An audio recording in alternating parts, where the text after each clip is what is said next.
Mm. Welcome, everyone. Welcome, welcome. Are you ready? Are you ready for the top three? Top three mistakes you are probably making right now in your group classes? Well, I am. This is Vaughn. Vaughn here. Ballroom Mastery. Let's do it. Let's do it. I got a thumbs down. I got a thumbs down. That's from these weird auto reactions I put on. So I want to show you something. I haven't used these features before. Let's see how this goes. We're getting in there somehow. Oh, this is terrible. This is terrible. It's ruining all the sultriness that I just put into this. So I don't know how this will continue. These reactions are wild. Anyway, listen. Leave me a question or a comment below. It's quite late here in the Australia, so I figured I'd get myself some food, create a nice little drink, light some candles, and figure out how I can help you with the top three mistakes that you are making currently in your group classes. And you may not even know it. So, look, I've been teaching for a long time, group classes, probably like 15 years worth. What I've noticed is a few trends. Now, these trends have a direct correlation to the success that you want to have as a dancer, right? So again, everybody comes in for different reasons. May I ask you, why do you come in to the old ballroom world? What is it that draws you in? Is it the pursuit of ladies, gentlemen?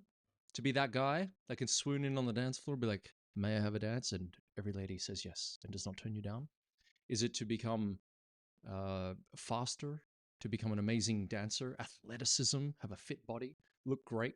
Is it to win every competition?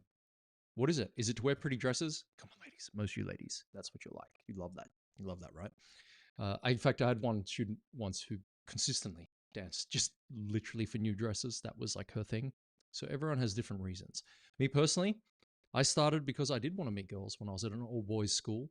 The creative way was to get out of that school and be around where the girls were. They were not in the scrum in a rugby match, were they? Where I was jamming my head between the thighs of other gentlemen. No, this is not the place to be. So I figured dancing is the way. But then, after a few lessons, something overtook me. It's like, there's something in this. And I really, really started to enjoy learning, the pursuit of learning. So my group classes, for me personally as a student, kicked in around, I think it's about 18 years old. So I've been the student there and a student of the game ever since. So I've made the mistakes I'm about to talk about. Then teaching in my early 20s. Oh my God. Oh my God. I had no idea what I was doing. Petrified. You know, when you're like in your early 20s and you have to actually deal with real adults, because of course you don't feel, you think you are more old than you are. When you're 16, I reckon I couldn't be told what to do. I'll just do everything. I thought I knew the world. And then in your early 20s, when you actually have responsibilities and you're like, oh, you're dealing with actual adults, it doesn't quite feel like it, because they still look like dinosaurs, which is weird because now I'm older. I do not feel like one of these people I was looking at. And so going through it now from that early developmental stage of teaching classes and whatnot, there are absolutely patterns. I would reckon I've taught thousands of adults dancing over the years. And so you could imagine that there are patterns that play out at a certain level. Now, I also think at a high level this happens too, but like you don't really get to better levels of dancing.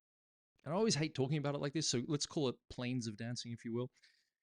uh, you don't really get there without knowing some of these things, right? Now, I'm going to ask you in the window here. I've lost my chat window somewhere, but if you have any questions, please put them in below. If you've got any comments or feedbacks, let me know. If you're a teacher and you've noticed, there's obviously going to be more than three. Okay, this is what I'm saying. What I think are the top three that I notice consistently.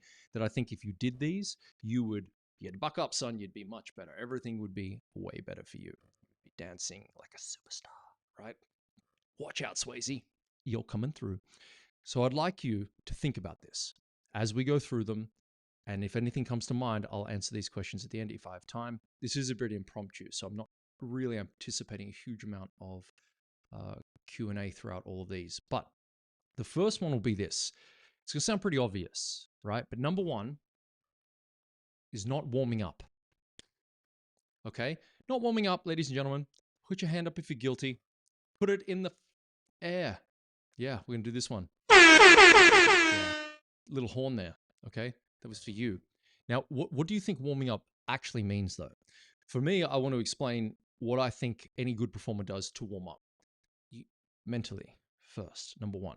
So the actual drive to the studio is the place where you want to be acutely aware not to be on the phone arguing with someone. Okay? This is your time. This is your time. Say with me. This is my time. This is my time. What do you do with that time? You decompress. Whatever sort of day you had, good, bad, indifferent, is irrelevant now, right?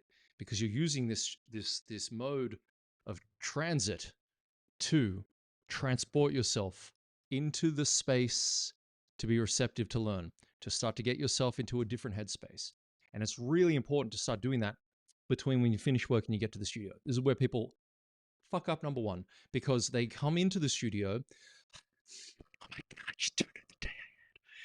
She just don't get it, Ford. You don't get it. My boss. Your boss is not you, though. You're the boss of you. Who's your boss, right? Well, what do they have to do with your dancing now, right? So teaching yourself and like training yourself. I'm going to see how many T's I can put into the theory of what I'm about to teach when I give you these tactics. Oh my God. Because as you come into the studio, you're responsible for the results and outcomes you get. Now, your teacher may be good or they may be shit, right? Whatever. You're still turning up at the studio, right? So sort of ignore that because you can always learn from someone, right? How you apply yourself coming into the studio actually really matters. So often teachers will say you should warm up, but they actually neglect the fact that it's the mental preparation that matters to start with, because your physical body may not need to be in a really heightened state. So you don't need to be sweating, for example. You don't need to be like heart rate, at its max to actually learn to dance. Okay, you can get away with that. What you do need to do is that mental preparation. So what I'll say for y'all is right? We'll give you a framework.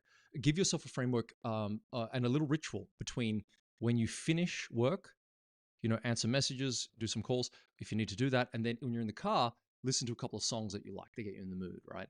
Put your phone on Do Not Disturb. Fucking shock horror, right? Do Not Disturb. People are so pissed off at me because they often cannot get in touch with me. I put my phone, I have like notifications off. I turn my shit off all the time. People get in touch with you if they need to. Give yourself that little grace, right? To just put yourself in the right headspace. It's so important. It's the reason why my YouTube channel has two functions. One is to teach and to demonstrate what I've learned over 20 years of being like this fucking Frodo Baggins on a quest to put the ring in the fire of Mordor, right? Just to figure out these lessons and bring them back to you. I love teaching this stuff. I like teaching generally, if any subject I enjoy doing, because it's fascinating to me, so I like to share it. The second thing, and literally I believe in my heart of hearts, the most important thing is your relationship to yourself. And your relationship to yourself and uncovering that as a result of learning to dance. And so the mindset you have shapes the way that you develop throughout your dancing quest, so to speak. So if you just are like most people, you, if you're not aware of this, you're just going to turn up as if it's another thing because you get used to it, right? You're going to show up like it's another day at any other thing you do, but not cognizant of actually what you can draw out of it. And so the mindset and preparation before it, it doesn't have to be grand. You don't have to be like one of those weird cacao drinking, woke kombucha drinking hippies that just go to the extreme and create like 15,000 rituals before you. No, I'm talking about simple shit. Phone on silent, favorite song, be like, cool. All right, day was shit, decompress it, whatever, what were your lessons from it, and then set that intention. You're going to have a good day or a good night, or no intention at all. Just go in there and just be open to what happens, right? Unless you dance with that person who always comes up to ask you to dance and you just can't say no yet. There's your new lesson, right? So, and you can say no. You can say no. That mental preparation is actually number one in terms of the warm-up side of things. So you could say that's part A. Part B would be actually, I don't know what I should say. I don't know if you're ready for this one. You ready? Warm your body up. For fuck's sake. Jesus, I had to say it. I had to fucking say it.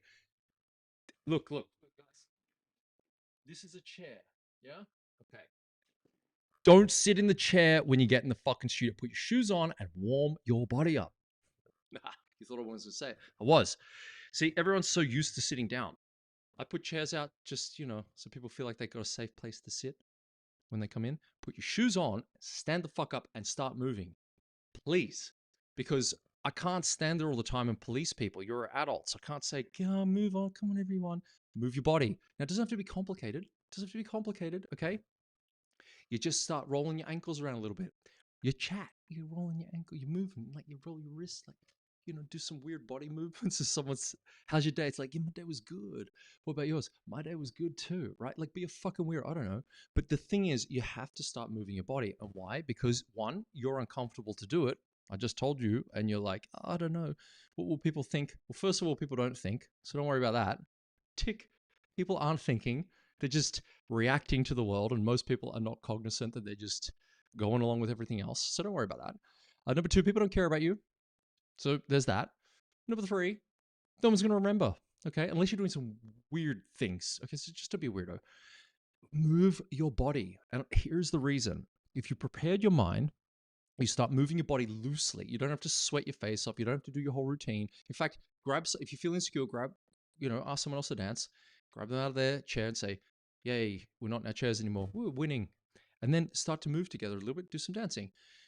What happens then is it starts to separate the day, or at least put you in that different space to be receptive to learn. And I keep saying that, but this is the thing. You have to be receptive to learn. So how do you be receptive to learn? You have to have your mind in a certain place, or at least open. And then you need your body also to be a little bit loose and warm. You can do whatever you want in this regard. You can stretch more if you need. The thing is, you sort of download the information by doing this when you go into class settings to learn. But you can imagine if you've done this for five minutes before the class, what a difference. It's not a huge stretch, is it? Now, it might sound obvious to you, but the thing is, it's about the standards of the studio too. So for me personally, I don't like to push people in certain ways. One of those is like telling them what to do all the time within respect to warming up and things like that. Because you're an adult, you should understand that the basics are move your body and warm up. Other studios are pretty hard on that sort of stuff too. So it really depends where you are. Your studio may be pretty intense on that. And I know everyone's got different things, but I'm saying for you personally, you have to find a way that puts you in the best mode to learn.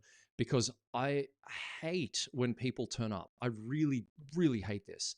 When people turn up like 1 minute before a lesson and put their shoes on, do like 2 movements to the left and right, and they're like, I'm ready for my lesson. It's like, you're definitely not, but that's cool. Like, do your thing. Like, it doesn't, I say I hate it, but I actually don't care because it's their lesson, right?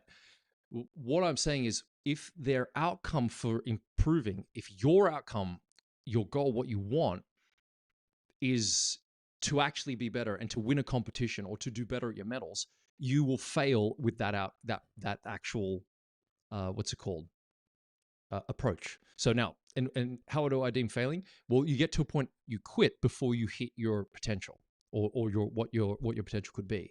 So because fundamentally, I think failing doesn't really exist necessarily. I just think if you don't get to where you're going and you quit too early, to me, that's failing, right? And that's okay. Like, I failed at many things, right?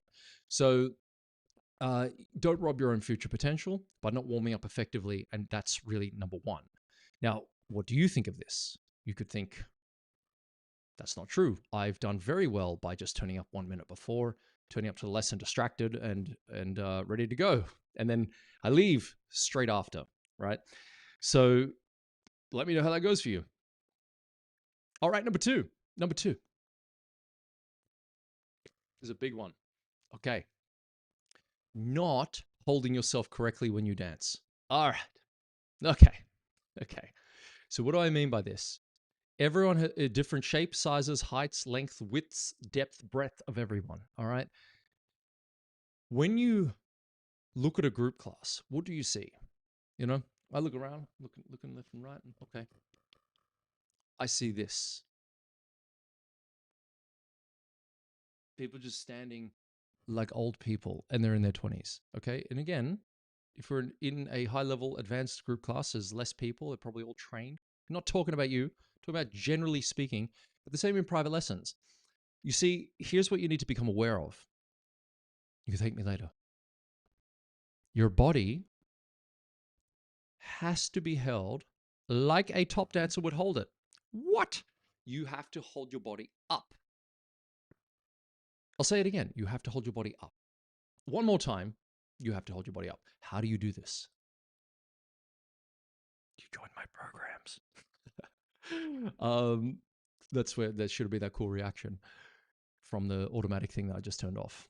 The thing is, with regards to holding your own body up, every time you step into dance, I'll give you an example actually. So in the masterclass on my YouTube channel, in the waltz one, we went through quite a lot of detail on posture and poise, and then I gave you a setup called the 4 C's in partnering, right? So what you have to do before that.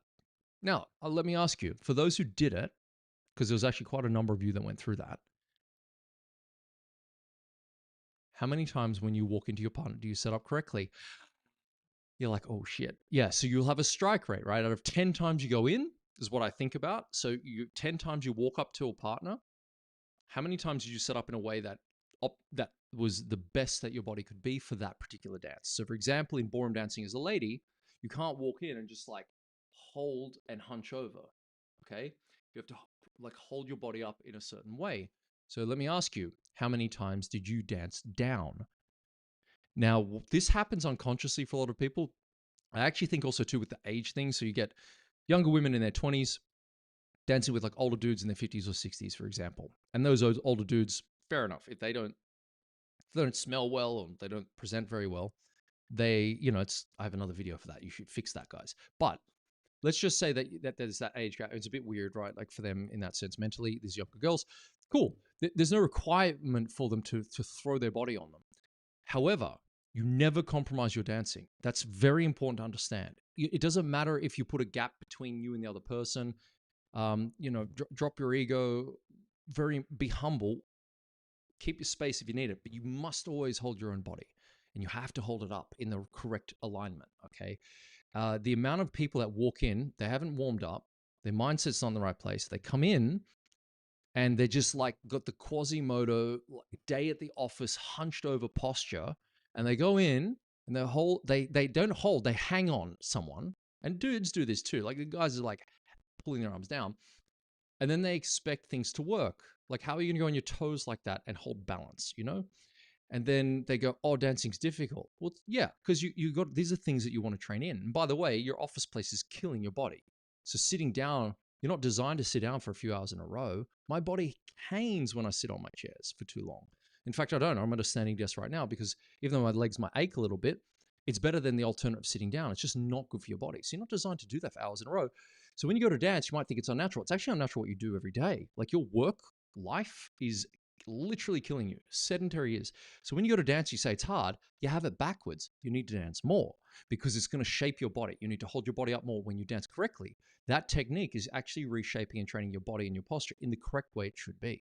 So your spine has a double S curve and it should be aligned in a certain way on top of your hips. Your shoulder should be on top of your hips. That all should not be in a weird fucking like bell curve or whatever, bell curves that way. It shouldn't be in a triangle or some weird shape. It should just be natural. And so to do that, yes, it may have a little bit of a problem. You may have a bit of a problem in the beginning. But the reason for that is because you're not actually holding yourself up to begin with as you walk around looking like some jello wobbling on a plate. All right. So dancing isn't difficult. You are just not used to doing the thing correctly. And then eventually when you do, you'll find the movement becomes much easier because ballroom dancing is built upon natural principles. So holding yourself correctly is very important. Don't dance down. Hold your body correctly no matter what the dance. That is very, very important. And then adjust accordingly in terms of how close you are to someone if you don't know them, holds and things like that. But that's all in your purview, right? So when I'm, and I can say this because I've spent years doing this, when I dance with person A, I will dance a certain way, and person B, I will dance a different way. I literally do not dance the same way with every person. And I'll say it again. I do not dance the same way with every person. How I dance professionally is how I dance with a different professional. How I dance with a dude, a 60-year-old dude with the heavy arms and the baggy like hoodie on, who's overweight. I will dance with you but I will keep my space, my friend. Okay? I will keep my space. I will hold your arms up and say, you hold your arms up too, sir. We're going to have a little dance right now. I'm going to hold those motherfuckers up. You're going to hold them up. We're going to go. But I'm going to keep my space. Okay? I'm going to put my head out here a little bit. Okay? But I will hold my body up and I'm not going to dance intensely. Yeah? I'm going to try to make sure he succeeds. And I think that's a really wonderful way to think about dancing, to dance. Okay. So that's the second one. What do you think the third one is? Have a guess. I'll let you have a little moment for yourself. What would you think the third one is? Let me ask you, how introspective are you? What don't you do that you think you should be doing? Don't say anything to do with your partner. Okay, so just killed most of the comments right in your brain. All right, yeah, it's about you. The third one is not writing anything down. I had to write things down for this one, right? So, yeah, after you finish a class or a group class, what did you learn? And I know this sounds obvious, but people don't do this. They think, oh, yeah, I'll do that later. Now is later, my friends. Now. There is no later, right? You're going to forget everything you just learned in that class. At least if you put pen to paper, you are going to have a modicum of retention. It does not mean you will remember it either. And here is how we know we remembered. Are you ready? Do spin and a finger gun. You will remember it because your body can do it the next time you try it. Because in ballroom dancing, we don't care about your knowledge up in your brain. We care about what you can do in your body. All that matters, and this is the thing about dancing is often attracts very intellectual people. A lot of people that love analytics. I know a lot of the guys that end up coming through for lessons, they end up loving ballroom dancing, and shock horror, they love their science, they're engineers, they're mathematicians, they're high-level policy people. Why? Because there's so much structure. That knowledge, though, does not transform your body unless you actually act on it. What? So there's a beautiful thing that we love as humans is the thirst for the quest for more knowledge, the whole idea of the more you learn, the more that you'll know, so to speak. And that's not true. You could sort of forget half of what you know in dancing. And what you have to do is integrate the other remaining part and make your body do it. And the more your body can do it, the more you, in my mind, know it. So when you write it down, it's only just the bits that make sense to you now. So let's say I'm teaching you and you do a class with me and you've been with me for a while. And I've said to you many times how you might go backwards, how you might walk backwards in, say, in rumba, for example. You're like, okay, here we go again. We've had this lesson like probably 20 times at least over the last 2 years, right?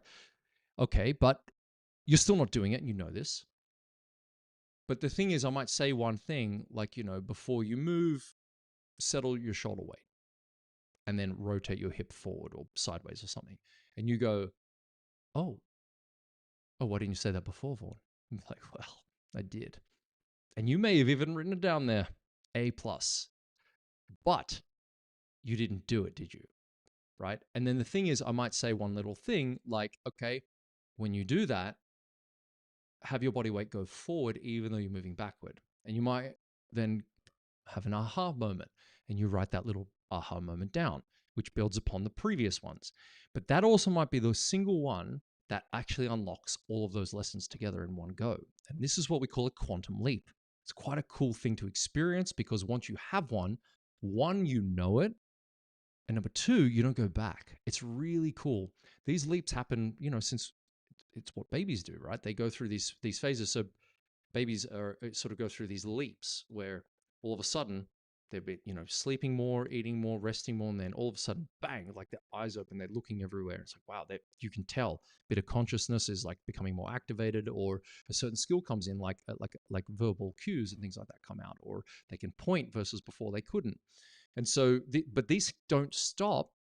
We stop. Why?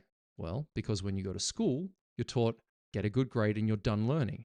When you finish school, you go to university and get a degree. You finish the degree, you're done learning. Congratulations, you get a job. Got a job, don't need that degree anymore. Yay, my learning can stop because now I'm in my career. And then, you coast through it. And so we learn that these pinnacles are where we sort of have a start and finish, and there's no more to it. Dancing, and like I said at the beginning of this, dancing is unveiling yourself to yourself. It's a continuum. And it's a continuum if you realize you don't stop and you don't ever arrive. Now, within that, it doesn't mean that every week is going to be these outstanding moments. Actually, what happens is you have these quantum leaps. So you have week to week where you feel like fuck all's happening.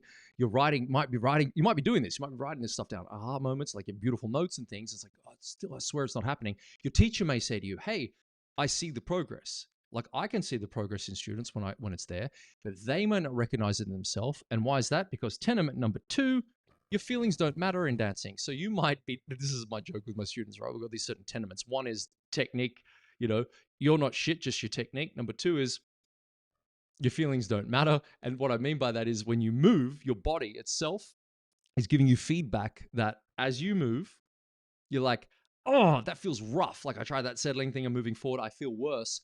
But I'm watching going, wow, your mechanics are so much better. But because it's uncomfortable and you haven't trained it in and it doesn't feel natural, you think it's wrong. And it's like, so no, your feelings don't matter there, right? And so that's true. It's an important thing. So we go through all these education systems. We think that we arrive and we just don't. And so these quantum leaps are the same. They come in these fucking big gaps of just learning, and then woof, you hit another level and you don't go back because of that skill. What's happened there is you've trained your body, you've trained your posture, for example, you've trained your balance better. So all of a sudden you're at this different level. It's such an incredible thing to happen. But because progress can be so slow, we can get a little bit, disappointed. And again, we might quit too early, for example. I have seen this happen. Oh man, any teachers out there can rate this? My God, I have seen so many good students quit and they were so close to like being a champion dancer or something. The next stage was about to open up for them in their actual like dance career if they wanted to do something on Broadway or whatnot. But the thing is, those are the moments we need to become aware of. Now, by writing things down, you're tracking things, but you're also starting to recognize that these quantum leaps will come because of those moments, right? Because of those openings, if you will. Now, what were those openings? What were they? Those openings were your potential coming through. And those were the moments you were allowing yourself the grace and the space to actually improve, to give yourself something as a challenge that's so fucking unique. God, do you realize how unique dancing is? Do you fucking get it? I don't think you do, because this is something I've had to grapple with. There's a lot of things I could have done in my life, right? And I'm like, I'm a ballroom dancer. It's so random, right? Like, it's so random. Does anyone else agree with me? It's so random to be a professional ballroom dancer. Like, think about it. And then, but do you know what it offers you? Yeah, there's the confidence and all that sort of thing. But how many pursuits do you ever get the opportunity to challenge yourself continuously all the time? And then it's so rewarding when it works out. Now, the problem is most people never get past, it's the Pareto principle, right? Famous, Italian economist from like the 1800s. And it's the 80-20 rule, if you haven't heard of it. But he came up with this. And 80%, I reckon, of the dancers quit before they actually get to that space where they look good, they feel good. So like their actual dancing is like, wow, that's really nice. They don't have as many problems. Their balance is on point. And even then you can still get better. But there is a point you can get to where dancing's so much fun. And imagine this for you. No step is difficult at all. Any bit of choreography you can do to any speed. Like how isn't that the dream? Well, I could tell you it can happen, but you have to pay a price for that. Most people won't, because again, we're conditioned to have an end result. Like the medal system's great and it's an important thing to do, but that doesn't mean just because you get to gold, you can dance, right? So please understand that. And I respect the medal system. I use it, but it does not mean by getting to a certain level that you can actually dance. Do you understand what I'm saying? That's a difficult thing for people to comprehend. It's like getting to black belt in karate. Oh, any martial artists out there? I love poking. I love poking at like martial artists at this one because they agree a lot of the time. Like getting a black belt, like most people can get there. If you just turn up to enough classes and do enough exams. And there are definitely again, this is not a blanket generic statement, but there are different studios that will have higher standards for that, and the ones that do not.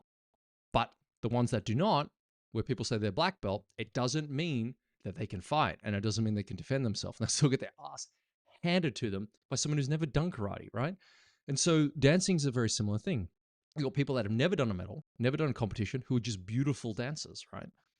And so my point being for you guys is that when you look at these top 3 mistakes, the reason it's so important to like not only write things down is so when you are away from the studio, you can integrate that thing in your own practice. And if you're wondering how do you practice, check out my other videos on how to like solo practice or some frameworks for yourself, which I might do another video on actually solo practicing, because you don't need a place to do it. You have a floor in your house, use that. You don't need to go in the studio, but most people don't do it. So therefore, what you do, go back to point number 1. When you are preparing yourself to go into studio, go earlier. Oh.